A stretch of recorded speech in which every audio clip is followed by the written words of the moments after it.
ગમે તે ગાડી સાધન ચલાવો તોય તે કદાચ શેલ મારો, તારે તમારી કુળદેવીનું કે મારે મેલડીનું નામ દઈને શેલ મારો.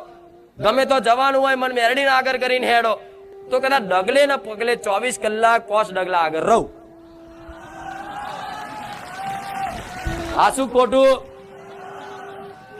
પણ ડગલે ને પગલે યાદ કરો, મને આગળ કરવાની ટેવ રાખો. તો ધંધો કરો, નોકરી કરો તોય તે મને હોપો માં નોકરી કરું છું, પણ નોકરીમાં કોઈ ભૂલ ચૂક ના થાય મારાથી, કોઈ મારા કાર્યથી કોઈ કંપનીમાં નોકરીમાં નુકસાન ના થાય.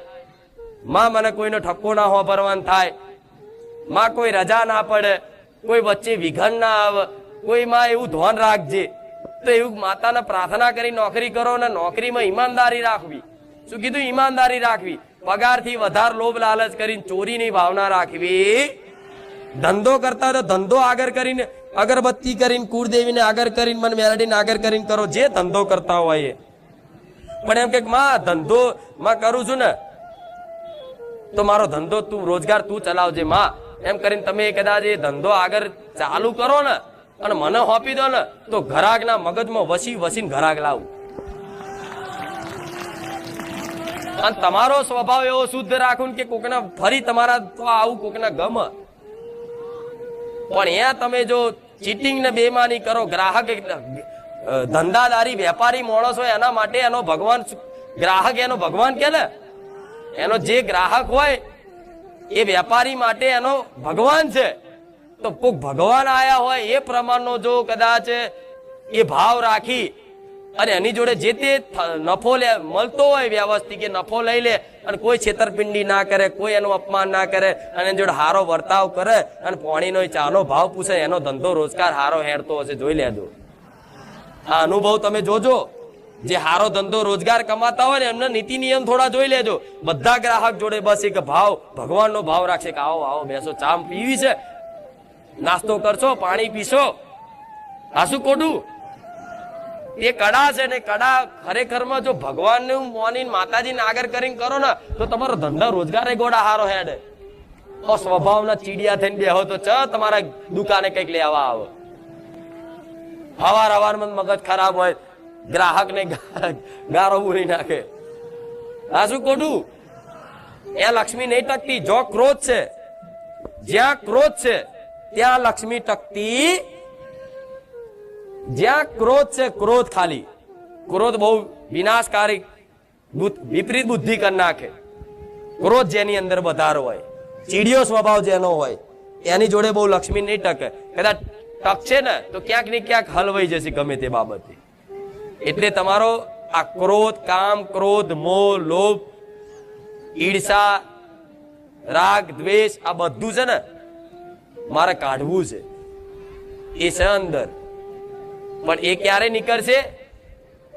જ્યારે તમે રોજ અહીં આવતા જતા રહેશો, મારી વાતોનું પાલન કરશો, તારે આ બધા કામ, ક્રોધ, મોહ, લોભ રૂપી રહિત થઈ ગયા ને, એટલે આખો સંસાર તમારો, આખી દુનિયા તમારી, સમજી લેજો. આખી દુનિયા તમારી. એનું કારણ શું? કે આખી દુનિયામાં અમારી કેમ નહીં? તો આખી દુનિયામાં માતા બધી જગ્યાએ છે ને, કણ કણમાં, દરેક જીવોમાં છે ને માતા. ભગવાન ગણો, જે ગણો, બધી એક જ દેવી શક્તિ, કે ભગવાનનું એક જ તત્વ છે, એક જ શક્તિ કાર્ય છે. બધાના રૂપ એક. ભગવાને અલગ અનેક રૂપોમાં લીલા કરવા માટે આ રચાયું છે. નહીં તો ભગવાન બધાનો એક જ છે. મારો એ તમારો બધાને, જેમ મારી ઉત્પત્તિ ભગવાનથી થઈ એવી તમારી ઉત્પત્તિ ભગવાનથી જ થઈ છે. આ શું ખોટું? તો કદાચ તમે દીકરા છો, હવે દીકરાની પાછળ એના બાપનું નામ આવી જાય હોય, તે બાપની જેટલી બી મિલકત હોય એ દીકરાના નામે આપે રૂપિયા, એનો હક બને કે નહીં? હું શું કઉ છું સમજો.